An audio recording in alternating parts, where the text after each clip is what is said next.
All right, good afternoon, everybody. We're going to go ahead and get started. Today's topic is going to be professional selling, and it's back to the basics. A lot of this will be like Ned in the first grade reader to some of you, but hopefully you'll pick up a few points. And I think the main thing that I hope to accomplish with this is to be aware if you have people that work for you or more than one person in your sales and marketing team, that we need to be very conscious that everybody's on the same page and that we're all putting our best foot forward for our prospects coming in.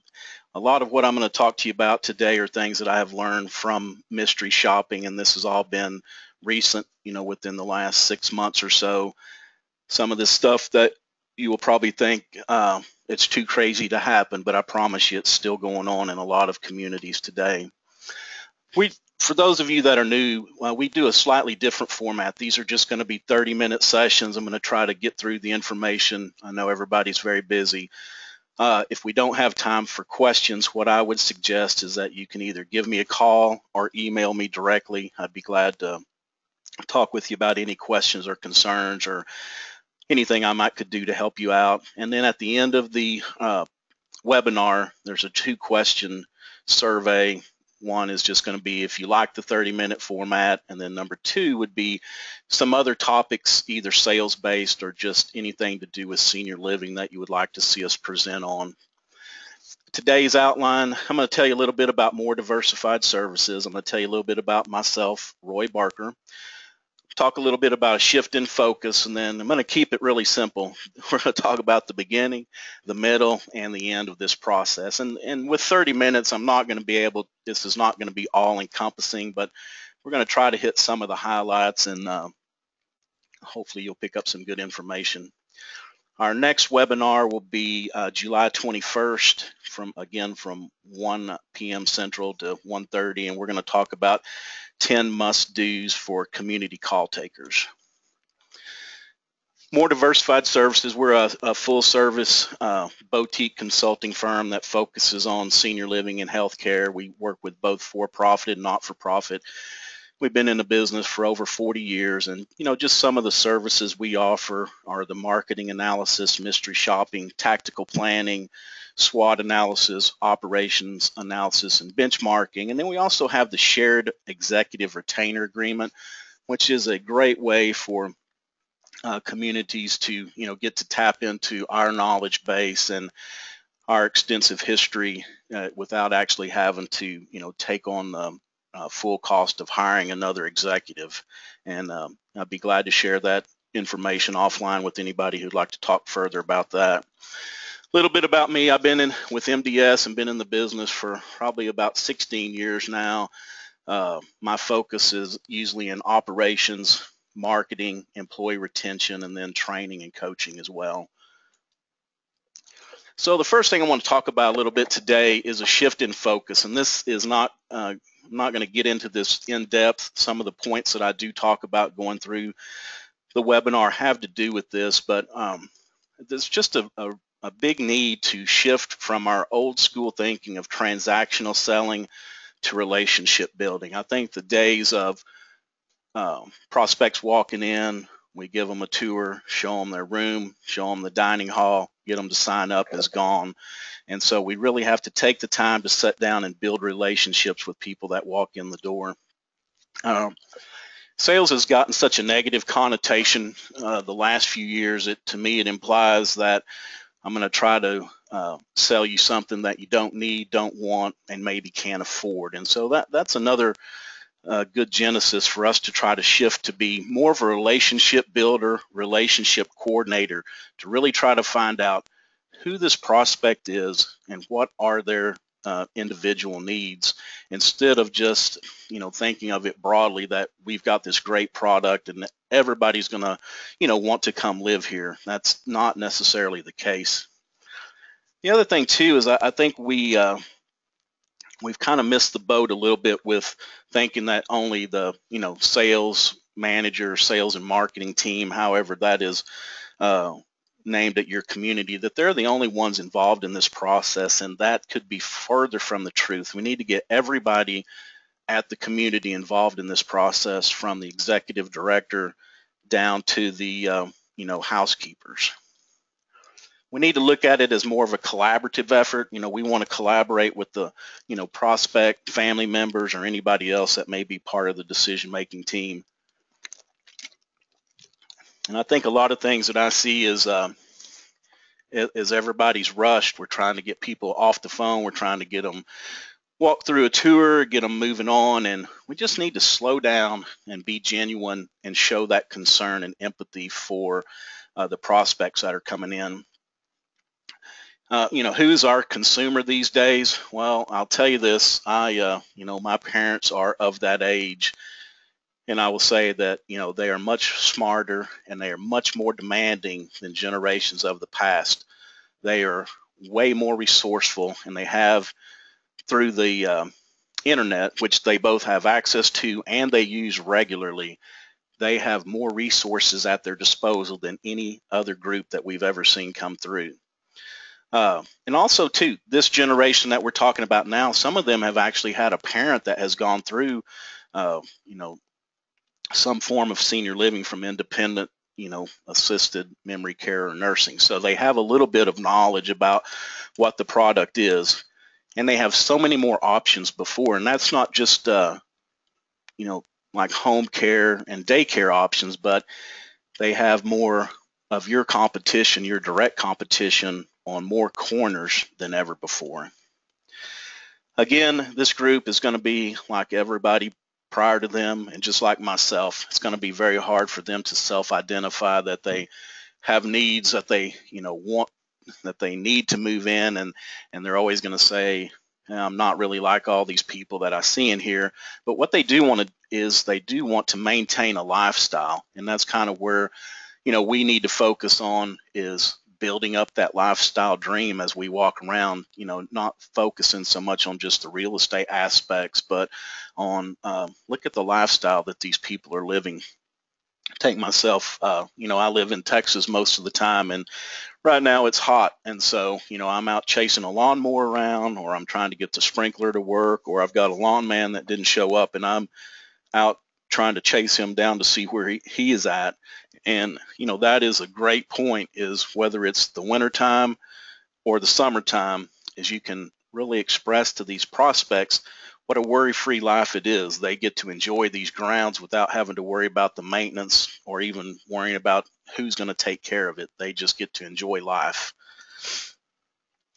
Probably over 80% now will have researched you thoroughly and your competition online. So they're not coming in, most of your prospects aren't coming in blind, not knowing who you are, what you're about, or even your competition. And the unfortunate part is most of them will know your competition better than you and your team does. So, it's always good to get out, see what's going on, see what the competitors are doing, and stay abreast of everything in your market for sure. So let's start at the beginning. We'll talk about the call taker. They should be friendly. They should be in a noise-free place. They should have no distractions. And they should be somewhat knowledgeable, not only knowledgeable of the industry and your particular community, but they need to be knowledgeable about where's the salesperson at. And I'm going to use sales and marketing interchangeable. A lot of communities, that is the same hat as the marketing person is the sales. So for this presentation, I know marketing is a different function than sales, but a lot of times they are the same person. So they need to be knowledgeable about where the sales and marketing person is if somebody walks in or somebody calls and needs to talk to them. If your call taker got hung up in traffic and they were running late and they come in a little bit miffed and looking to pinch somebody's head off, take them off the desk for a little bit. Let them go do something else. Let them get back in their good humor and their good spirits, because I'm telling you, this is the very first point of contact, and I have talked to some of the worst first impression people that you can talk to. I mean, I've actually had I had a community that was very hard to find, and I was calling to ask directions, and the lady actually got mad at me and says, "Why are you calling here? I don't understand." And tried to explain to her because I'm trying to get directions to come look at your community. So we need to really be careful about who's on the phone, and we need to go over. I think a lot of times too, it's that we don't take the time to really emphasize the importance of our call takers. And I'm going to go ahead and put this next piece up, and the greeter. Greeters, the same thing. Not only do they need to be easily seen, it's very it's difficult when you walk into a community and you can't find that person who you're supposed to be talking to. Maybe they're off to the left, and some communities are right in your right when you walk in. But make sure that people that walk in know where to go, and they don't feel lost and intimidated. And kind of getting back to where I was going with the call taker and the greeter, we really need to sit down with these individuals and tell them how important their job is, to let them know. A lot of times I don't think they realize that they are the key to the first impression, and they can make a difference on if a prospect wants to live here or not. Of course, we want them all to be friendly, knowledgeable, and this kind of goes for both the call taker and the greeter. Sometimes they're the same person, but that doesn't need to be a gathering place, because it's very distracting. When I walk into a community and there's 5 people gathered around and you feel like you're interrupting, or if you're on the phone and you make a phone call and there's so much background noise that the person, your call taker, can't understand the senior. Maybe they're hard of hearing and all they can hear is the background noise. So it needs to really be noise free, distraction free, where they can concentrate on what they're doing. Of course, on the phone call, we want to know who's available, as far as the sales and marketing person, who's available and where are they. There's nothing worse to be like, well, I know, Joanne's here somewhere. I just need to try to find her, or let me get her to call you back. Be sure that you let people know if you're going to be stepping out on a tour, you're stepping out for lunch, and that way it just sounds a lot more professional, like everybody knows what's going on. Most important is have a backup plan, have a plan C, and have a plan D, because crazy things happen. I actually went into a community that fire alarm was going off right about the time I walked in, and this group handled it awesome. They didn't get stressed out. They parked me in the corner for a minute, did what they needed to do, and then we moved on. But the thing is, they had a plan. They knew what they were doing. And I've walked into some communities that I want a tour and they don't know where the person is. They've only got one person that's touring. Maybe she'll be back today or tomorrow. Maybe she won't. Nobody really knows. So make sure that you have a plan. Make sure that you communicate it to the people that need to know. Getting back to speaking slow and deliberate, here again, I'm from Texas, so I speak slow. And sometimes I get, when I'm interfacing with people that are really excitable, it's hard for me to understand them when they're talking so fast and just, really blowing and going. So just slow down. We're not in a rush. Get the information out and make that call, make the caller or make the person that walks in feel like they're important enough for you to take the time to, really talk to them. Providing information when transferring a call. Nothing worse just to be blindly transferred, or, hey, I'm transferring you. It's always nice for the, call taker to say, hey, look, Joanne, our sales and marketing person, is going to take your call. I'm going to transfer you to her, or would that be okay if I transfer you to her? But give them information. Let's just don't be in a hurry and just trying to move callers around as fast as we can. Sometimes they don't understand where they're going or who this person is or why I'm talking to them. So it's good to just inform them who they're fixing to get transferred to and why. And then scheduling a tour. Of course, that's the main thing that we want to try to get down to is, I think some studies I've read that 40% of people, that have toured in the last 6 months have moved in somewhere. So getting those tours is, if it's an appropriate fit for your community, it's very important. So some good questions to ask.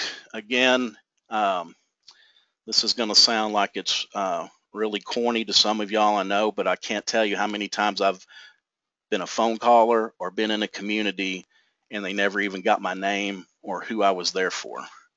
So we want to get the name and the age of the prospective resident, not necessarily the caller if they're the caller, but who are we talking about here? We need to gather that information, so we don't just say, well, that person. We want to put a name with that. Oh, so it's your Mother Mary. Let's talk more about your Mother Mary.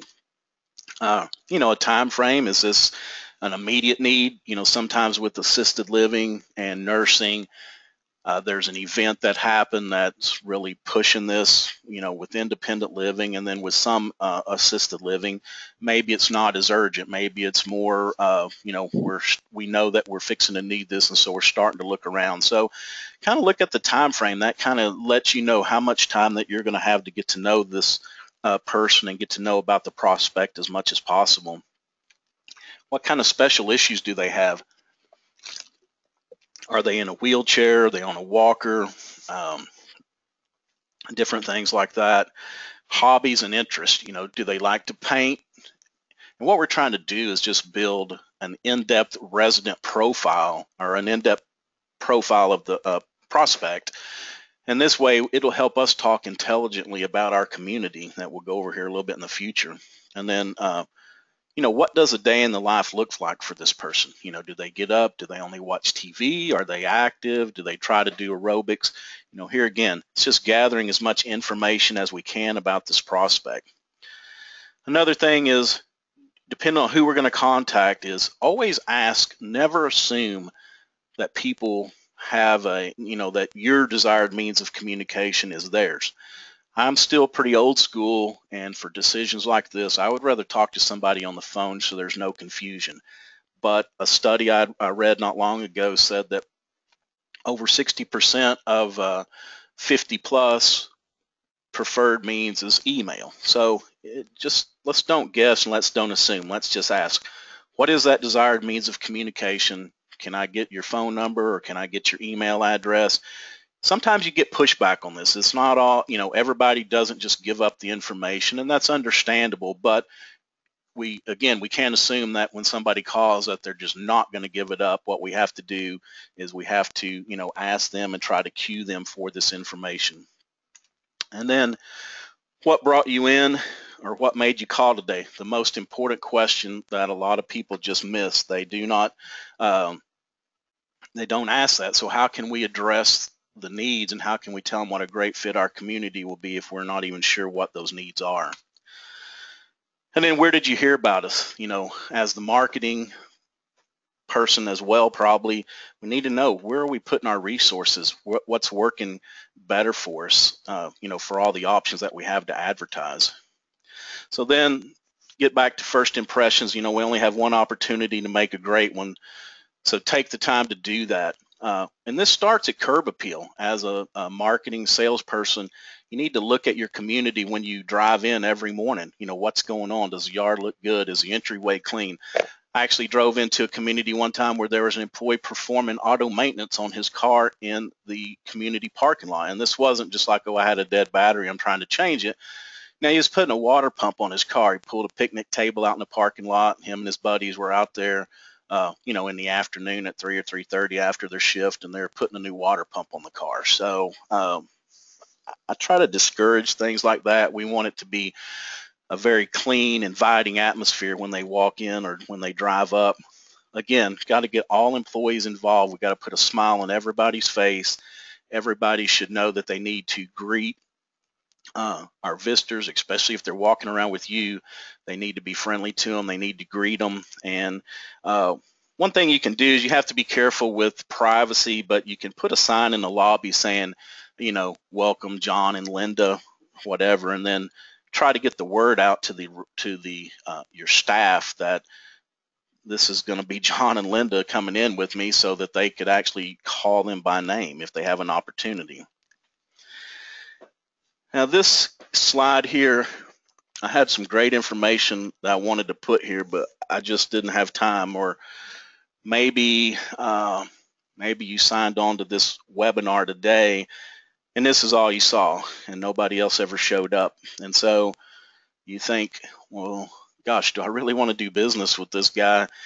Because obviously he doesn't really have it all together. So kind of close your eyes for a minute and think about people that come into your community that they come in for information and there's no information to give them, or they come in for a tour and they're turned away because there's nobody to give them a tour. That's what this represents here. And of all the slides that I took the time to write and type on, after I put this together, the unfortunate part is I thought, this blank slide is the one that you need to take away.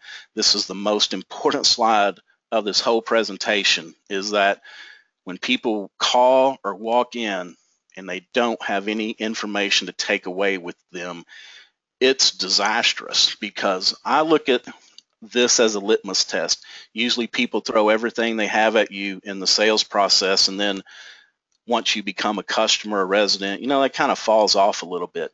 So I think about it like this: if they don't even have the time or the energy to try to get me some information to get me interested in living here, what is it going to be like when I'm a resident? Am I going to be totally ignored? So think about that as you go through your day, and kind of gets it back to have collateral and have it ready.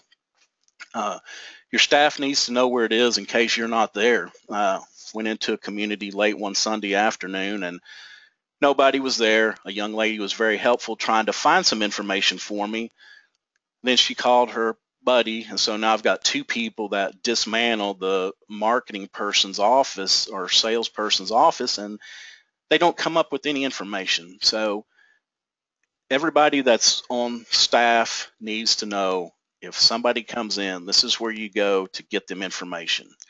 The other thing that's troublesome for me is when I'm walking in and I'm doing a tour and we sit down and they're talking to me, but yet their head is stuck in a filing cabinet, or they're printing this off or they're printing that off. It just, to me, it shows very disorganized. And an excuse of I just did 2 tours, to me, it doesn't really cut it. I mean, there should be a closet full of collateral somewhere that you can replenish. And if you have to come in on a Saturday or Sunday night to, put some together to have it ready, then that's what needs to do. It needs to be there, it needs to be available. Other people need to know. The other troublesome part about the staff that were looking for this information is I kind of understood if they couldn't find it. Maybe they're new or whatever. But at some point, after about 5 minutes, they should have known to call either the salesperson on their cell phone or call the executive director. And to me, that's an important step. What we need to let our staff member knows is, let's don't fumble around. A prospect is like, manna from heaven walking into a community. We've got to treat them, with the utmost respect and do everything that we can to make a good impression on them. So can't find something quickly, just call the salesperson, call them, maybe have a little phone conversation. And it's understandable, you're not working on a Saturday or Sunday night late, but you can at least give them some information, get some information about them, and be able to follow up with them intelligently in the next day or so. Have someone available for tour.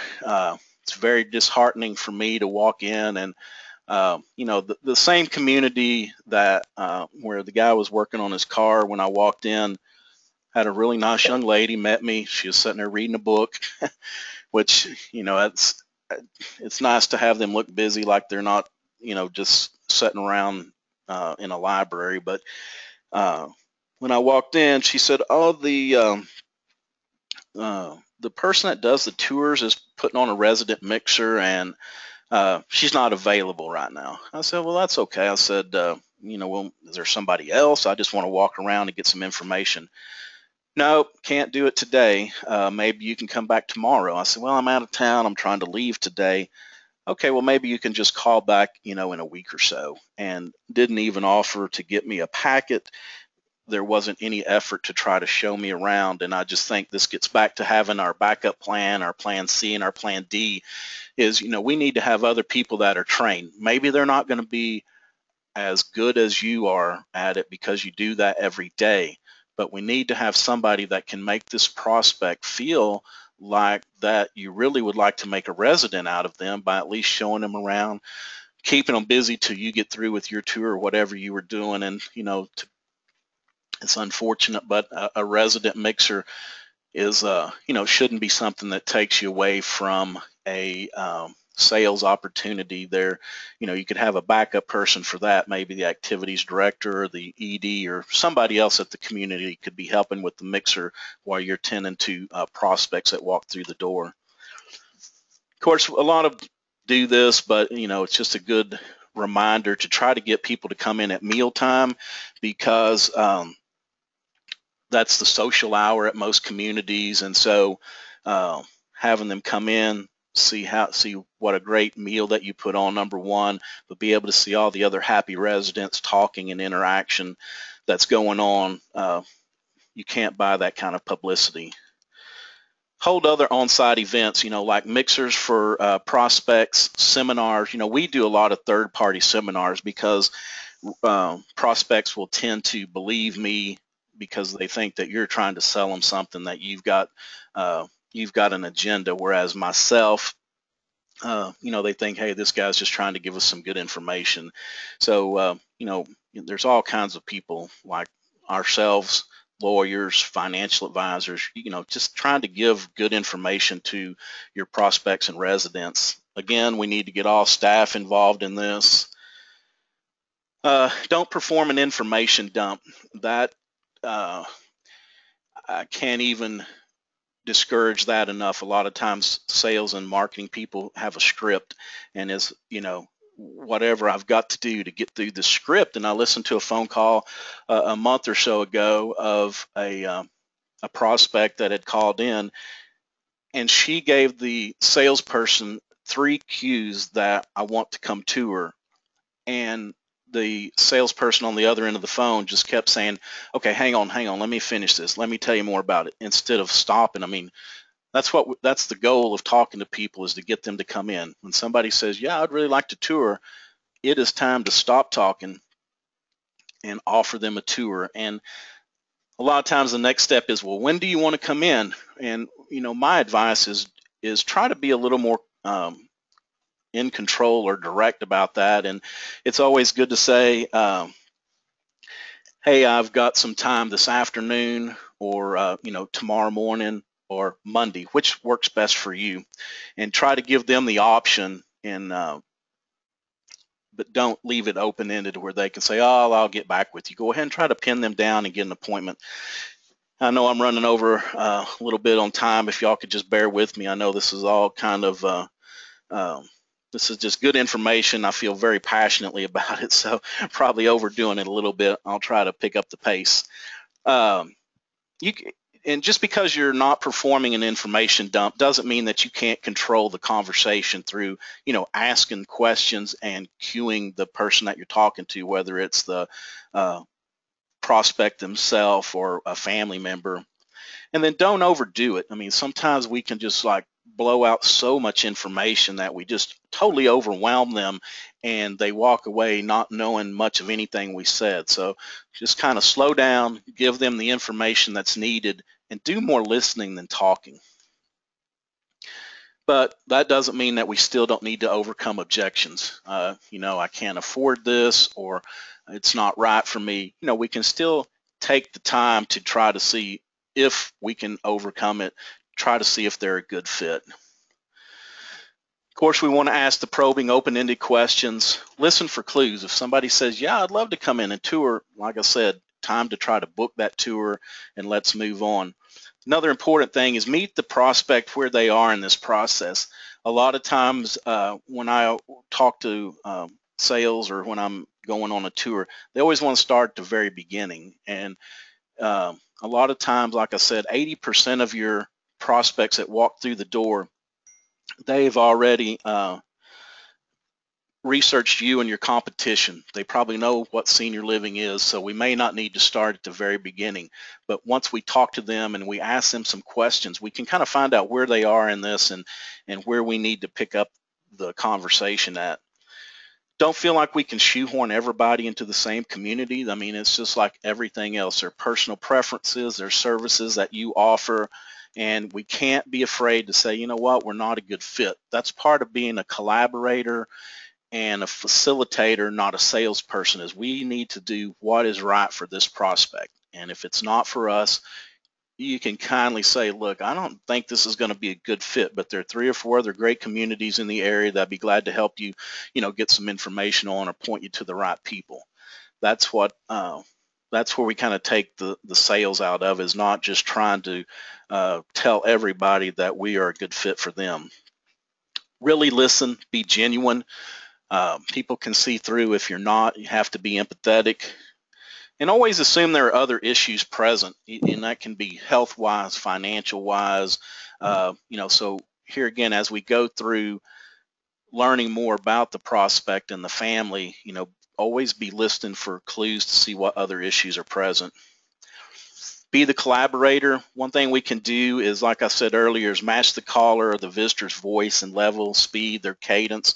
If it's somebody like myself that's probably a little bit slower talker, slow the conversation down. If it's somebody that is a fast talker, then you can speed up. Highlight the lifestyle, not the real estate features. We talked a little bit about that, but people understand there's a room and they get meals, but we talk about the worry-free life. Talk about if it's a healthy individual, even in assisted living, about being able to close the door and go visit family and friends and not have to worry about the yard, the water, all the things that people worry about in their own home. And then also, if we ask what brought you in here today or what sparked this phone call, then we can highlight the community solution to that. If it's, well, my mom's not, she's missing her medications, what we can do now is we can say, oh, well, we have a great medication management program here. Tours should be considered demonstrations. We want to walk around and show them what is this lifestyle all about. We want to let them see the other people living this lifestyle, in the game room, if it's in the movie room, whatever it is, whatever they're interested in, be sure to point that out. Be transparent and really interested. At the very least, just try to make a friend. The one thing too, if you have trouble getting people in, if it's a scheduling conflict or if they don't feel like they can get in easy, then consider doing home visits. Go out, and that gives you a chance to look in their house to see, are they an artist? Do they have paintings hanging on the wall? Do they have golf memorabilia? Are they a big golf fan? So it gives you a chance to learn more about who this prospect is. And then we generally buy from people we like, and that's a fact from car buying to anything else, is that you go to people that make you feel comfortable, that feel like you have their best interest at heart. And then, like, again, slow down the pace, take the time to build the relationships. This isn't a race. I think I was reading that, probably 80% of sales are made on about the 5th to 12th visit. So we're probably not going to close them the first time out. And I've got to talk about that a little bit in a minute. Don't use big words or industry lingo. Stay away from that. Just talk, just normal conversation. Identify decision makers as soon as possible so we can get them in. And, we don't have to be blunt about that. Like, who do I need to be talking to? What we can do is say, this was a huge life decision, very emotionally packed. Are you going to have somebody that's going to be helping you through this process? There are ways that we can go about that to get the information without being too in your face. And then we want to make sure that we get the decision makers involved as soon as possible. We have to ask the tough financial questions. A lot of sales and marketing people shy away from this and they just don't want to talk about it, but it's part of the drill. We've got to know, at some point, it's not the first question, not the first thing that we talk about, but what we do, we do need to get to that at some point so we can help them. This is usually an objection, is I can't afford it. So whether it's, independent living, we might say that, most people spend as much for independent living if they have a home, even without a mortgage. They spend as much on, taxes, electric bills, water. When you start adding all that up, in assisted living, there are other things to talk about, such as home equity use and spend down, and then also with the medical tax deduction that is still valid. They've raised the threshold is going to be going up in the next couple years, but for some individuals it still makes sense. And even if a family member is supplying over 50% of their uh, paying 50% of their bills or support, it can even work for them. So it's something that needs to be investigated. Printed material, need to have it in larger font and not cluttered. Sometimes we try to just put so much information on such a little space that it's hard to read. So we want to have a lot of white space, make it easy to read, hit the high points, and then you can fill in the gaps of the rest. Remember your role as a collaborator. And this is emotionally charged, not only for a resident, sometimes not even for the resident or the prospect. Sometimes this is more emotionally charged for the children or close friends or other family members. So we need to keep them in mind too, is that it could be emotional for a lot of people. And then at the end, what we want to do, we want to make sure there are no more questions. We want to make sure they understood everything. Take the time to go back over stuff if they're having problems understanding. We want to thank them for their time and be gracious about that. We also want to go ahead and set the next step, if any. What is that? Is that a follow-up call? Is it a follow-up visit? Is it maybe you visited they visited your community, so maybe you want to set a follow-up to visit them at home. Go ahead and take the time to do that and try to get that on the schedule while you have them sitting there. It's much easier than trying to chase them down at a later date. Never, never, ever assume you're going to close on the first visit. The chances are slim, unless it's very needs driven and they're having to make a quick decision. But like I said earlier, I think that